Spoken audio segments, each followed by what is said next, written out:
नमस्कार दोस्तों, आज की क्लास में हम स्टार्ट करने जा रहे हैं बौद्ध धर्म। बहुत ही शानदार टॉपिक है बौद्ध धर्म।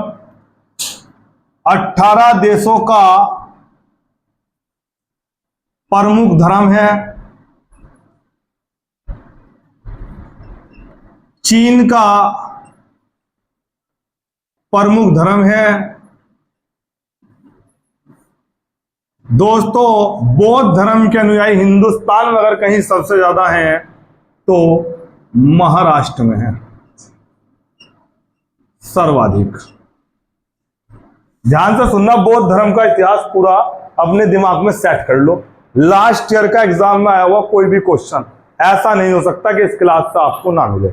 बौद्ध धर्म बना है दोस्तों बुद्ध शब्द से, और बुद्ध का अर्थ होता है प्रकाशमान। क्या होता है बुद्ध का मतलब? प्रकाशमान। इसीलिए लाइट ऑफ एशिया बौद्ध धर्म। लाइट प्रकाश और एशिया, एशिया का प्रकाश। बुद्ध का मतलब क्या है? प्रकाशमान। तो जो गौतम बुद्ध है उन्होंने गौतम शब्द तो लिया अपनी जो मां थी उनकी प्रजापति गौतमी, जो उनकी सौतेली मां थी, वहां से उन्होंने वर्ड लिया गौतम, और प्रकाश से वर्ड लिया बुद्ध। तो क्या बन गया दोस्तों? गौतम बुद्ध। क्लियर? समझ में आया? तो दोस्तों, बौद्ध धर्म के बारे में पहले हम बहुत बातें करेंगे बौद्ध धर्म के बारे में, कि बौद्ध धर्म में कौन कौन से पिटक हैं, बौद्ध धर्म के अंदर कौन कौन सी किताब है, अगंतुर निकाय है, इन सब के बारे में हम चर्चा करेंगे। लेकिन उससे पहले हम कहानी समझेंगे कि बौद्ध धर्म दुनिया में आया कैसे। ऐसी क्या जरूरत पड़ी बौद्ध धर्म को बनाने की? ऐसी क्या जरूरत पड़ी कि सनातन के बाद जैन धर्म आया, और जैन धर्म के बाद भी इस दुनिया में एक नया धर्म बना जिसका नाम था बौद्ध धर्म। तो मैं इसके बारे में आपको बता दूं, एक छोटी सी कहानी अपने दिमाग में सेट कर लो। वो कहानी क्या है, अब उस पर चर्चा करते हैं। एक लड़का है सिद्धार्थ। कौन है लड़का? सिद्धार्थ। सिद्धार्थ बचपन का नाम है गौतम बुद्ध का। जन्म हुआ इनका किनके यहां? शुद्धोधन। शुद्धोधन के यहां जन्म हुआ सिद्धार्थ का। जैसे इस बच्चे का जन्म होता है, क्षत्रिय कुल में इस बच्चे का जन्म होता है कपिलवस्तु नेपाल में। यह है दोस्तों जन्म की कहानी। तो सिद्धार्थ का जन्म हुआ, पिता का नाम क्या है दोस्तों? शुद्धोधन। क्षत्रिय कुल में जन्म हुआ, कपिलवस्तु नेपाल में जन्म हुआ सिद्धार्थ का। जैसे ही जन्म होता है, क्योंकि शुद्धोधन के यहां ये लड़के का जो जन्म हुआ वो कई वर्षों बाद हुआ, तो शुद्धोधन को लगा कि भाई जब लड़के का जन्म हो गया तो इसका नामकरण संस्कार किया जाए। क्या किया जाए?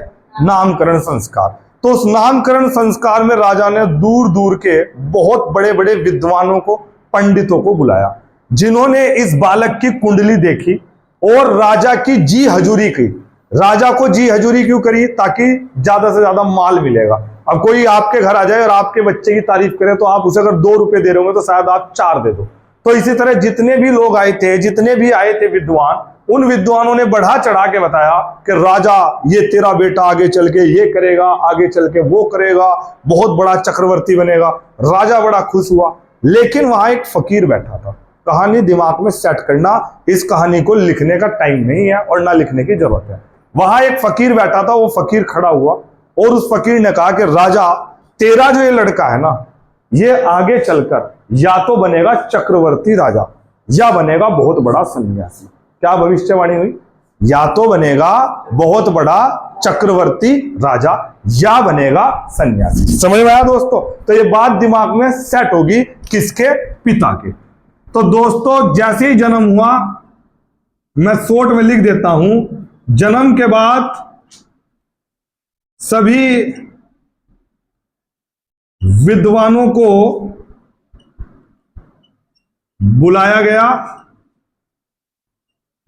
सिद्धार्थ की जो माता थी वो थी माया देवी।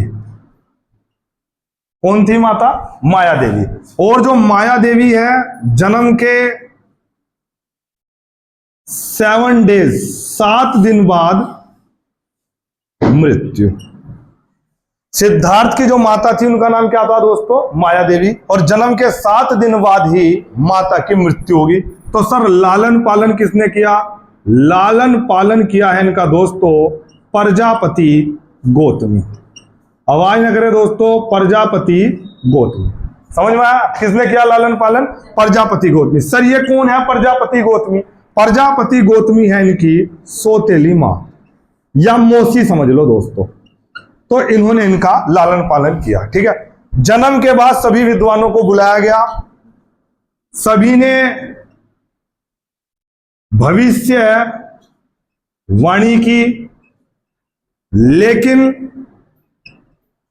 एक विद्वान ने कहा यह लड़का आगे चलकर या तो चक्रवर्ती राजा बनेगा। चक्रवर्ती मतलब चारों तरफ जिसका डंका होगा, बस एक छत्र राज होगा, इतना बड़ा राजा बनेगा, चक्रवर्ती राजा बनेगा, या फिर सन्यासी। समझ में आया?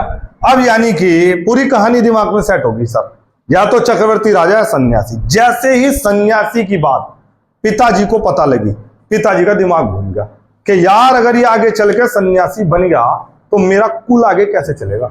अगर इसने मोह माया को त्याग दिया तो मेरे राजपाट को कौन संभालेगा? और अगर इसने राजपाट न संभाला तो ये तो वंश वृद्धि ही रुक जाएगी। ये बात पिताजी के दिमाग में सेट होगी। अब दोस्तों जब ये सन्यासी वाली बात आई, सन्यासी वाली बात आई तो पिताजी ने डर से कि सन्यासी ना बन जाए, पुत्र सिद्धार्थ को, देखना सही दिखाई दे रहा है क्या? सन्यासी ना बन जाए, पुत्र सिद्धार्थ को, मैं यहां लिख देता हूं इधर, पुत्र सिद्धार्थ को मोह माया से बांध दिया, मोह माया से बांध दिया, ऐसे महल में रखा जहां सब कुछ जवान हो। यह स्थिति रख दी दोस्तों इस महल में लालन पालन किया लड़के का कि वहां ना तो कोई बुजुर्ग नौकरी पर रखा गया, पेड़ पर पत्ता आने से पहले ही पत्ते को काट दिया गया, पत्ता सूखने से पहले ही पत्ते को काट दिया गया। हर एक ऐसी चीज का ध्यान रखा गया जिससे इस लड़के के मन में वैराग्य पैदा ना हो। बिल्कुल दुखों से दूर, बिल्कुल खुशहाली में बच्चे का लालन पालन किया गया, सब कुछ हरा भरा रखा गया, सब कुछ जवान हो ऐसी जगह व्यवस्था की गई। और 16 साल की उम्र में विवाह कर दिया गया ताकि सिद्धार्थ मोह माया में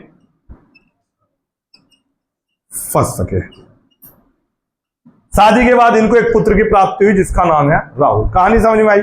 तो बेसिकली आज पहले चर्चा करेंगे कि बौद्ध धर्म बना कैसे, क्या रीजन है बौद्ध धर्म बनने का। जब हिंदुस्तान में ऑलरेडी सनातन धर्म इतना बड़ा चल रहा है, उसके बाद जैन धर्म इतना बड़ा बन चुका है, तो उसके बाद अचानक से एक लड़का आता है और घर से निकलता है, 6 साल की तपस्या करता है और विश्व का इतना बड़ा धर्म, दूसरे नंबर का धर्म बन जाता है विश्व का, और 18 देशों का प्रमुख धर्म बन जाता है, जो कि अपने आप में बहुत बड़ी बात है। तो इसका रीजन क्या है, उस रीजन को आज हम तलाशेंगे ताकि आपको एक एक चीज के बारे में पता लगे। क्लियर दोस्तों? लिखो इसे।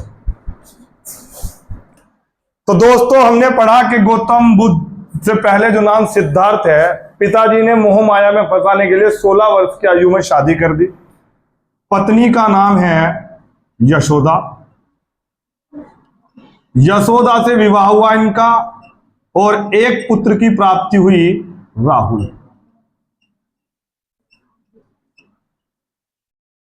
महत्वपूर्ण है दोनों क्वेश्चन, माता का नाम, पिता का नाम, पत्नी का नाम और पुत्र का नाम क्या है? राहुल। अब दोस्तों ये अच्छा खासा अपना जीवन जी रहे थे, महल में रहते थे, बड़े सुख के साथ संपूर्ण सुखों को भोग रहे थे। कोई ऐसा सुख ऐसा नहीं था जो इनके महल में इन्हें प्राप्त ना हो। इतना जबरदस्त शाही अंदाज से इनका जीवन था जिसमें दुख नाम की कोई जगह ही नहीं थी। जीवन में क्या दुख होता है, दुख का दैव ही इनके जीवन में नहीं था। लेकिन अचानक से क्या होता है, एक दिन इन्हें जहां महल है, महल के बाहर से न्योता आता है किसी प्रोग्राम में जाने का, कि भाई आपको यहां आना है इस प्रोग्राम में। अब जब वो न्योता इनके पास आता है तो एक दिन ये अपने रथ चालक के साथ, वन डे, एक दिन अपने रथ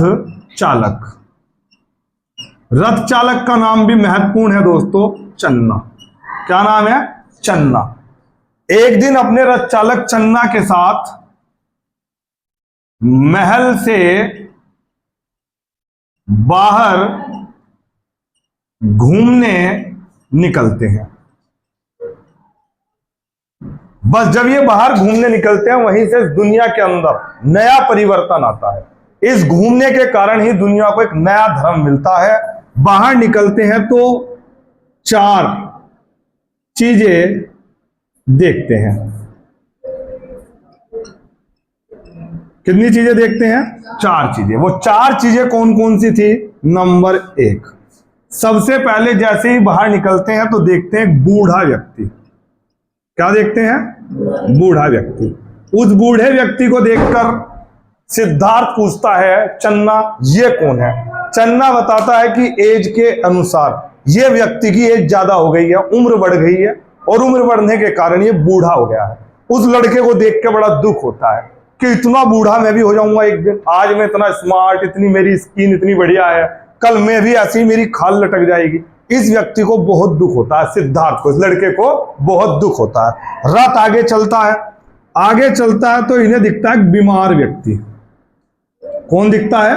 बीमार व्यक्ति। चन्ना से पूछते हैं ये कौन है? इन्होंने कहा कि बूढ़े होने के बाद हमारे शरीर को बीमारियां ऐसे ही घेर लेंगी और एक दिन हमें भी ऐसे ही बीमार हो जाना है। उसे देख के बहुत बुरा लगता है सिद्धार्थ को कि मुझे भी ऐसे ही तड़पना पड़ेगा एक दिन, ऐसी बीमारियों से निकलना पड़ता है। तो ऐसी बीमारियों से डर के कारण उस लड़के के अंदर एक डर पैदा हो गया। आगे चले तो देखा एक मृत व्यक्ति, मृत व्यक्ति, सब यात्रा देख ली मरे हुए इंसान को। तो कहा चन्ना ये कौन है? तो चन्ना ने कहा कि एंड में एक दिन ऐसे ही बीमारी के बाद डेथ हो जाएगी, मृत्यु हो जाएगी, और ऐसे ही हमें यहां से दुनिया से अलविदा कर दिया जाएगा। पहली बार सिद्धार्थ को पता लगा कि जीवन में मृत्यु है। पहली बार उस लड़के को पता लगा कि मैं एक दिन ऐसे ही मुझे मरना पड़ेगा और दुनिया से जाना पड़ेगा। वो लड़का पूर्ण रूप से डिप्रेस्ड, एकदम से दिमाग ऐसा हो गया कि यार मैंने ये क्या देख लिया। अब आगे चले तो आगे चलकर इसको दिखा एक सन्यासी। कौन दिखा? सन्यासी। जैसे प्रेमानंद जी महाराज, मौज मस्ती में, बिल्कुल मस्त व्यवस्था, ना कोई मौत का डर, ना जिंदगी की खुशी, ना कोई सुख की चाहत, ना दुख का कारण। सन्यासी क्या दिखा? बिल्कुल खुश दिखा। और इन तीनों को देखा तो कौन क्या दिखे? सारे दुखी दिखे। जब ये खुश दिखा तो इसे जाके पूछा, रे बाबा तेरी सन्यासी बाबा एक बात बताओ, तुम्हारी खुशी का राज क्या है? तुम इतने खुश कैसे हो? सारे तो मुझे दुखी दुखी दिख रहे हैं, सुबह से मैं देख रहा, कोई रो रहा, कोई मर रहा, आप क्या कारण है खुशी का? तो सन्यासी ने कहा, सुख की चाहत ही दुख का कारण है। बस आज आप दुखी हो कि मेरी सरकारी नौकरी नहीं लग रही, तो आप इसलिए दुखी हो क्योंकि आपको चाहत है काहे की? सरकारी नौकरी की। आज आप अपनी चाहत हटा दो कि हमें सरकारी नौकरी नहीं चाहिए, कुछ नहीं है, सब मोह माया है, तो आपको कोई दुख होगा क्या? तो हमें दुख कब होता है? जब हमें सुख की चाहत होती है। यह बात सन्यासी ने उस लड़के को बताई कि मैं इसलिए खुश हूं क्योंकि मुझे कोई चाहत नहीं रही, और जब मुझे कोई चाहत नहीं है तो मैं खुश हूं। बस ये बात उस लड़के के दिमाग में सेट होगी। जब उसके दिमाग में ये बात सेट होगी तो लड़का घर आया। घर आने के बाद राजमहल के जो सुख थे, वो सुख भी उस लड़के को खुशी नहीं दे पा रहे थे।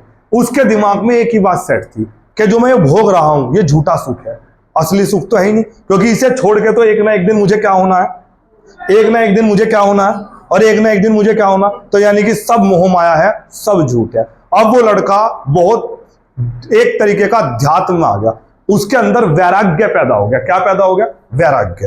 ठीक है दोस्तों, सिद्धार्थ के मन में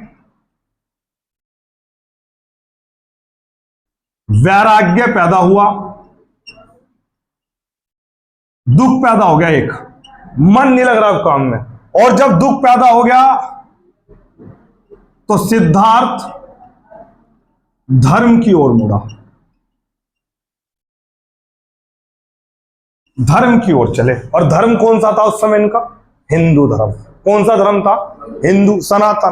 भाई कोई और तो धर्म था नहीं। जब हिंदू धर्म की तरफ चले तो दोस्तों इन्होंने पूरा देखा, चारों तरफ धर्म की ओर चले, चारों तरफ देखा संसार दुखों से भरा है,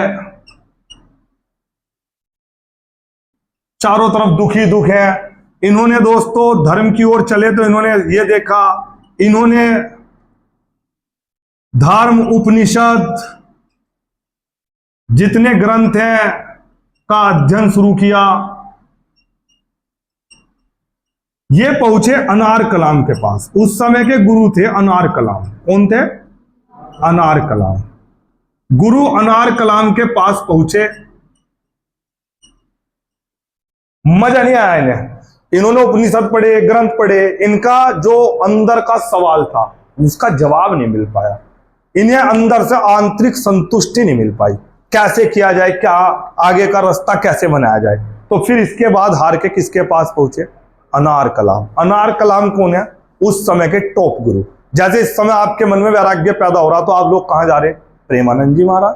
आप देख रहे दुनिया जा रही, वहां अपने सवाल कर रही। इस समय टॉप पे चल रहे कि नहीं चल रहे? हर आदमी का जिसके मन में भी कोई ऐसी बात पैदा होती है और सीधा जाके पर्ची लेके बाबा जी से सवाल पूछता है। तो उस समय भी कोई अनार कलाम गुरु थे, उन अनार कलाम के पास पहुंच गए। जब अनार कलाम के पास पहुंचे तो अनार कलाम से सिद्धार्थ ने, अभी मैं सिद्धार्थ की बात करूंगा, सिद्धार्थ एक लड़का है, हम उस लड़के की बात कर रहे हैं। अभी गुरु, अभी ये गौतम बुद्ध नहीं बने। अब ये लड़का सिद्धार्थ जो है वो अनार कलाम के पास पहुंचे और इनसे दर्शन शास्त्र, योग वगैरह, योग शास्त्र, योग की भी कहा जाता है, दर्शन शास्त्र की शिक्षा ली। इसके बाद रुद्रक राय से शिक्षा ली, लेकिन संतुष्टि नहीं मिली। मतलब ये जो दो गुरु थे ये इस लड़के की चेष्टा को शांत नहीं कर पाए। ये लड़का जो सवाल चाह रहा था उन सवालों के जवाब इनके पास थे ही नहीं। अब इस लड़के को समझ में नहीं आ रहा कि मैं कैसे मध्यस्थता करूं, मैं भगवान से जुड़ने के लिए किसे मीडिएटर बनाऊं, इसे कुछ समझ में नहीं आ रहा। इसने कहा छोड़ो सारा झमेला। सिद्धार्थ ने कहा छोड़ो सारा झमेला, अब आत्मा को डायरेक्ट परमात्मा से जोड़ते हैं। और सारी शिक्षाएं सब कुछ छोड़ दिया और सब कुछ छोड़ने के बाद निकल गए ऋजुपालिका नदी के किनारे। वहां जाकर 6 वर्ष तपस्या की। कितने वर्ष? 6 वर्ष। और 6 वर्ष की तपस्या के बाद इन्हें बोधत्व, बोधत्व का मतलब ज्ञान, ज्ञान की प्राप्ति हुई। समझ में आया? तो उसके बाद संतुष्टि नहीं मिली, निकल गए, घर छोड़ दिया। बस घर छोड़ दिया। जब घर छोड़ा इन्होंने एक तरीके का संन्यास ले लिया। इस घटना को कहा गया महाभिनिष्क्रमण। ये क्वेश्चन आ चुका पेपर में, महाभिनिष्क्रमण। कैसे आएगा क्वेश्चन पेपर में? महाभिनिष्क्रमण घटना में क्या हुआ था? क्या हुआ महाभिनिष्क्रमण में? जो गौतम बुद्ध थे जब उन्होंने घर छोड़ा तो उस घटना को क्या नाम दिया गया? महाभिनिष्क्रमण। तो दोस्तों निकल गए, घर छोड़ दिया, इस घटना को महाभिनिष्क्रमण कहा गया। और ऋजुपालिका नदी के किनारे महावीर स्वामी ने कितने वर्ष तपस्या करी? 12। इन्होंने आधा करी। के किनारे 6 वर्ष की तपस्या की। 6 वर्ष बाद इन्हें ज्ञान प्राप्ति या बोधत्व प्राप्त हुआ। और जैसे ज्ञान प्राप्त हुई तब ये क्या कहलाए? गौतम बुद्ध। क्या कहलाए? गौतम बुद्ध। समझ में आया तो ना? ठीक है दोस्तों, समझ में आया आपको?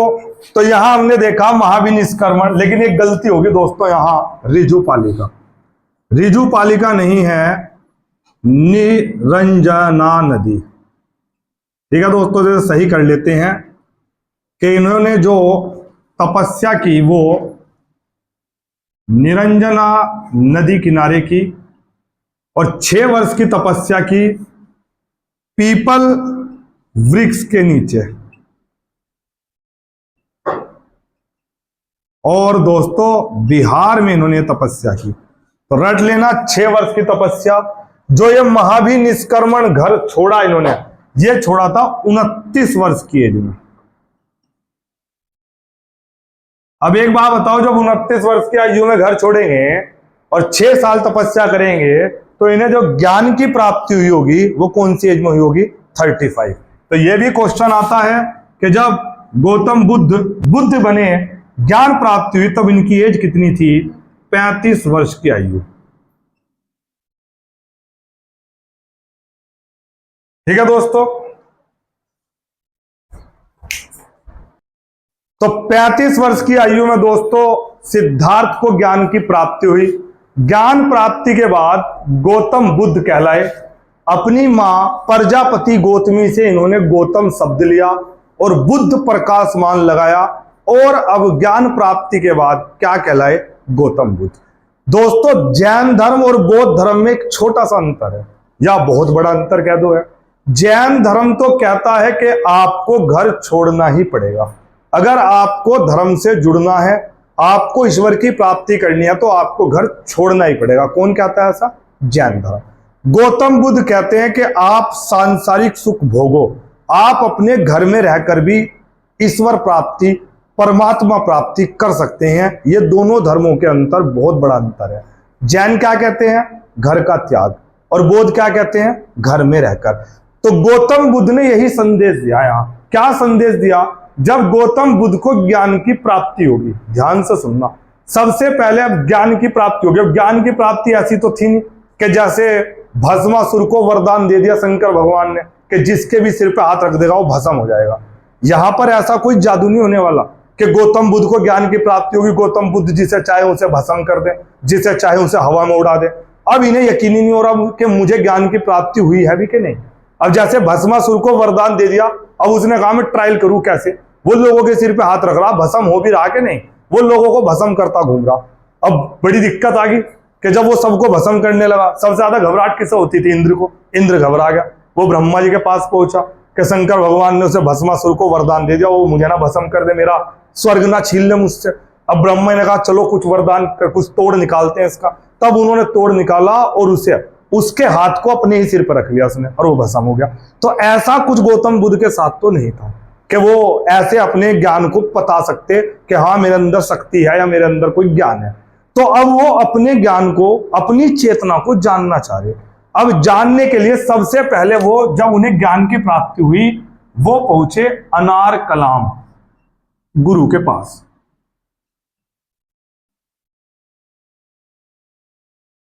गुरु के पास पहुंचे। समझ में आई बात? कौन? ज्ञान प्राप्ति के बाद सिद्धार्थ। ज्ञान प्राप्ति के बाद गुरु अनार कलाम के पास पहुंचे और कहा गुरुजी मुझे ज्ञान प्राप्त हो गया। अनार कलाम ने कहा बहुत अच्छी बात है, तुझे ज्ञान प्राप्त हो गया, इससे अच्छा क्या होगा, बस आप मेरा ज्ञान सुन लो। वो लड़का सिद्धार्थ क्या कहता है? गुरुजी आप मेरा ज्ञान सुन लो, मुझे ज्ञान की प्राप्ति होगी। अब अनार कलाम की तो ईगो हर्ट होगी इस बात से कि कल का लड़का मुझे ज्ञान देगा। अनार कलाम ने कहा चलो मैं देखता हूं। अनार कलाम ने अपने 4 चेले जो वहां बैठे थे उन्हें सिद्धार्थ के साथ भेज दिया कि जाओ भाई इनका ज्ञान सुन लो। वे 4 लड़के गए। 4 लड़कों ने गौतम बुद्ध या सिद्धार्थ के उपवचनों को सुना और उनके वचनों को सुनकर बस 4 लड़के, उनके नेत्र खुले के खुले रह गए। वो डेमो जो गौतम बुद्ध ने वहां दिया वो हिट हो गया। वे लड़के जो क्लास में बैठे गौतम बुद्ध की, वे खुश हो गए। बस ऐसा टीचर नहीं हमने कभी देखा। और जैसे ही वे खुश हुए, वो जो उपदेश उन्होंने दिया उसे ही कहा गया गौतम बुद्ध का पहला उपदेश। और कहां हुआ ये? सारनाथ में। कहां हुआ है? सार। और जो वो पहला उपदेश हुआ, वहीं से दोस्तों धर्म चक्र परावर्तन कहलाया। धर्म का चक्र बदल दिया सिद्धार्थ ने। दुनिया को एक नया धर्म मिल गया। दुनिया को एक ऐसा धर्म मिल गया जिसमें कोई भेदभाव नहीं है। दुनिया को ऐसा धर्म मिल गया जिसमें महिला और शूद्र को लेकर कोई उत्पीड़न नहीं है। दुनिया का एकमात्र धर्म जिसके अंदर भेदभाव की कोई जगह नहीं है। तो इस घटना को क्या नाम दिया गया? धर्म चक्र परावर्तन। समझ में आया? तो ज्ञान प्राप्ति के बाद गौतम बुद्ध सबसे पहले किससे मिले? अनार कलाम। अनार कलाम गुरु के पास पहुंचे, कहा मेरा ज्ञान सुनो।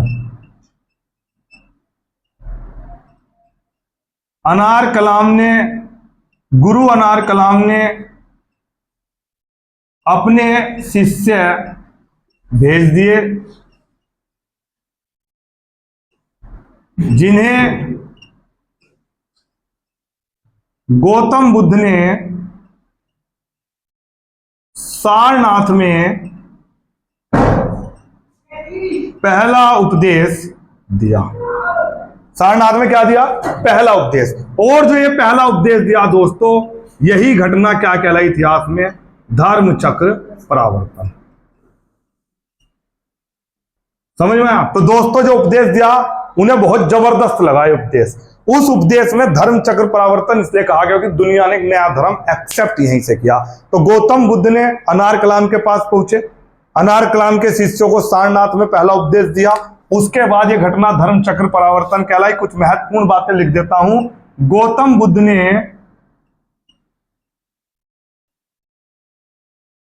पहले शिष्य बनाए आनंद और आम्रपाली। ये दो शिष्य इनके थे, सबसे पहले शिष्य। और दोस्तों पाली भाषा में उपदेश दिए।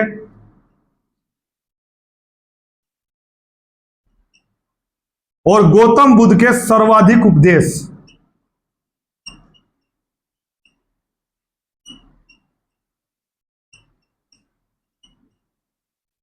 श्रावस्ती, राजधानी है कौशल, में दिए गए। तो गौतम बुद्ध का पहला उपदेश कहां है दोस्तों? और सबसे ज्यादा उपदेश कहां है? दोस्तों दुनिया का एकमात्र धर्म है आज भी जहां महिलाओं और शूद्र के साथ कोई भेदभाव नहीं है। आप मुस्लिम में चले जाओगे तो आपको महिला और पुरुष में अंतर नजर आ जाएगा। तुम हिंदू धर्म में चले जाओगे, महिला और पुरुष में अंतर नजर आ जाएगा। महिलाएं यज्ञोपवीति धारण नहीं कर सकती, पुरुष करते हैं। आहुति में दिक्कत आ जाएगी, लड़कियां दे नहीं सकती, लड़के दे सकते हैं। कहीं ना कहीं थोड़ा बहुत भेदभाव जरूर दिखेगा।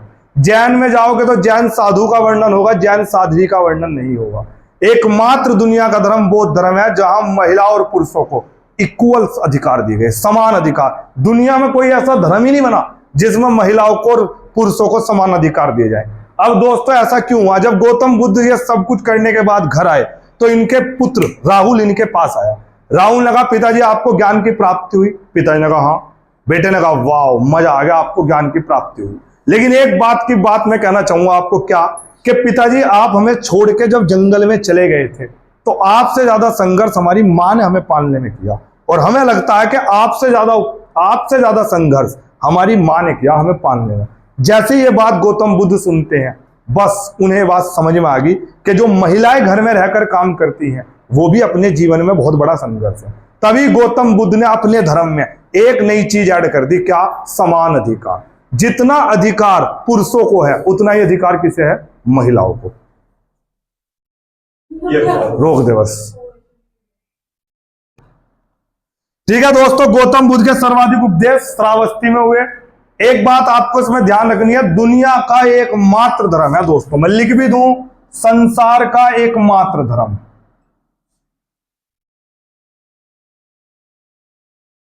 जिसने महिलाओं और शूद्रों को साथ जोड़ा। वरना हर धर्म में आपको दोस्तों इनके साथ पक्षपात नजर आएगा। ठीक है दोस्तों, बौद्ध धर्म में अगर आपको लगता है कि मुझे A to Z सब जानकारी चाहिए तो इस क्लास को पूरा देखने के बाद अगली क्लास जरूर देखना। तब मिलते हैं दोस्तों अगली क्लास में नए जोश और जुनून के साथ। जय हिंद, जय